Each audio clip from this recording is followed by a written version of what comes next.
This is a Vivekananda Kendra Kanyakumari recording. All recordings of Vivekananda Kendra are in the public domain. For more information and also to volunteer, please visit www.vkendra.org. My India, the India Eternal by Swami Vivekananda. Read by Noina Chatterjee. Chapter 8. National Integration. Integration. Why? It is will that is the power.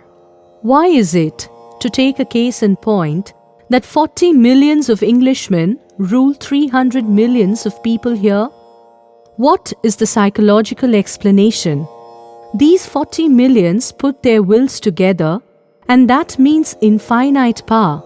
And you 300 millions have a will each separate from the other. Therefore, to make a great future, India, the whole secret lies in organization, accumulation of power, coordination of wills. Already before my mind rises one of the marvelous verses of the Atharva Veda, Samahita, which says, "Be thou all of one mind, be thou all of one thought. For in the days of yore, the gods being of one mind were enabled to receive oblation." That the gods can be worshipped by men is because they are of one mind. Being of one mind is the secret of society.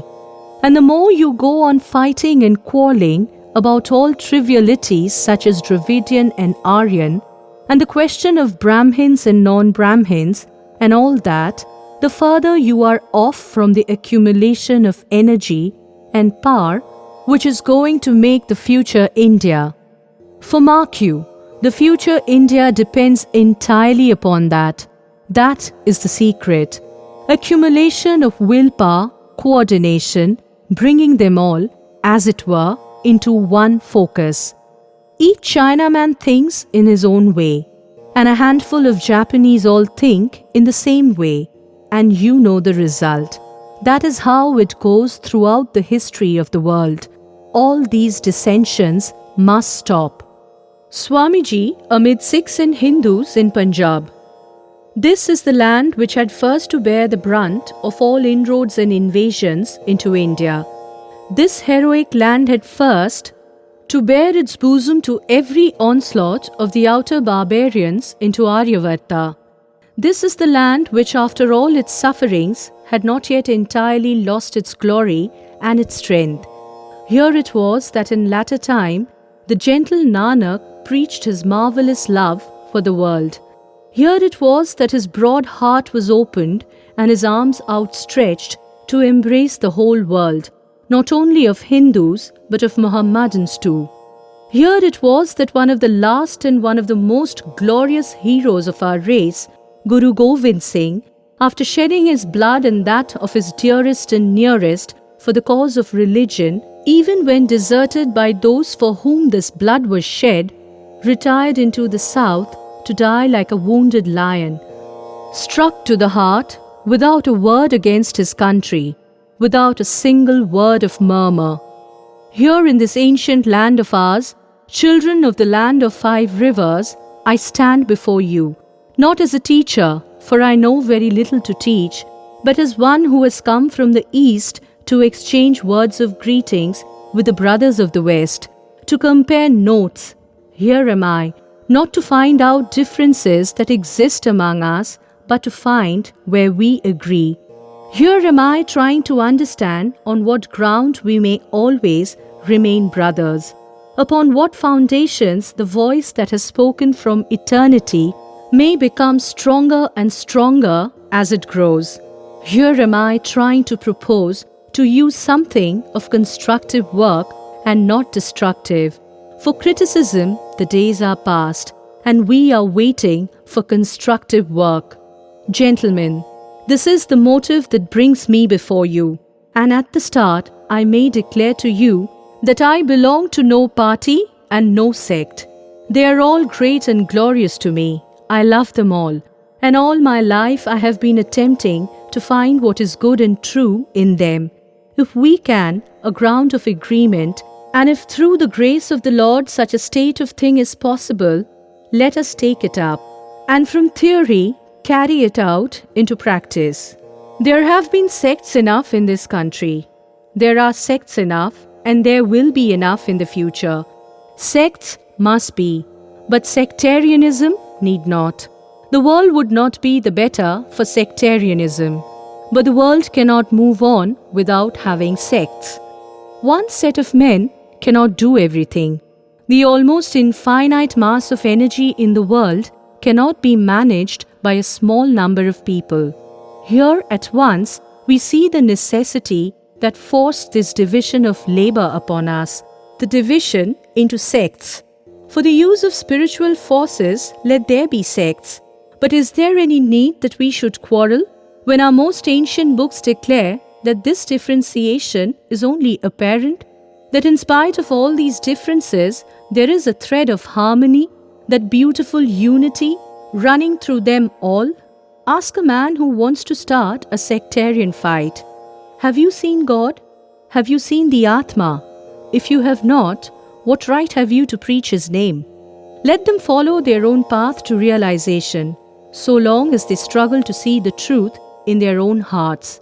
And when the broad, naked truth will be seen, then they will find that wonderful blissfulness which marvelously enough has been testified to by every seer in India, by every one who has realized the truth. Then words of love alone will come out of that heart, for it has already been touched by Him who is the essence of love Himself. Then, and then alone, all sectarian quarrels will cease. On the Hindu-Muslim relation. This Vedantic spirit of religious liberality has very much affected Mohammedanism. Mohammedanism in India is quite a different thing from that in any other country. It is only when Mohammedans come from other countries and preach to their co-religionists in India about living with men who are not of their faith that a Mohammedan mob is aroused and fights. Whether we call it Vedantism or any ism, the truth is that Advaitism is the last word of religion and thought, and the only position from which we can look upon all religions and sects is with love. I believe it is the religion of the future, enlightened humanity. The Hindus may get the credit of arriving at it earlier than other races, they being an older race than either the Hebrew or the Arab. Yet practical Advaitism, which looks upon and behaves to all mankind as one's own soul, was never developed among the Hindus universally. On the other hand, my experience is that if ever any religion approached to this equality in an appreciable manner, it is Islam and Islam alone. Therefore, I am firmly persuaded that without the help of practical Islam, theories of Vedantism, however fine and wonderful they may be, are entirely valueless to the vast mass of mankind. We want to lead mankind to the place where there is neither the Vedas, nor the Bible, nor the Quran. Yet this has to be done by harmonizing the Vedas, the Bible, and the Quran. Mankind ought to be taught that religions are but the varied expression of the religion, which is oneness, so that each may choose the path that suits him best. For our own motherland, a junction of the two great systems, Hinduism and Islam, Vedanta brain and Islam body, is the only hope.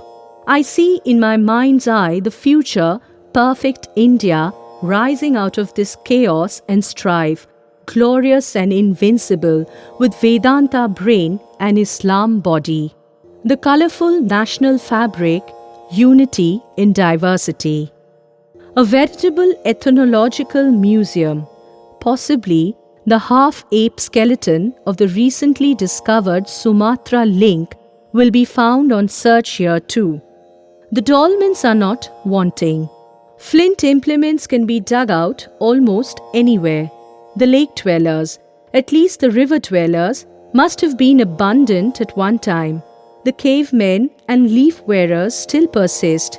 The primitive hunters living in forest are in evidence in various parts of the country. Then there are the more historical varieties, the Negrito-Cholerian, the Dravidian and the Aryan.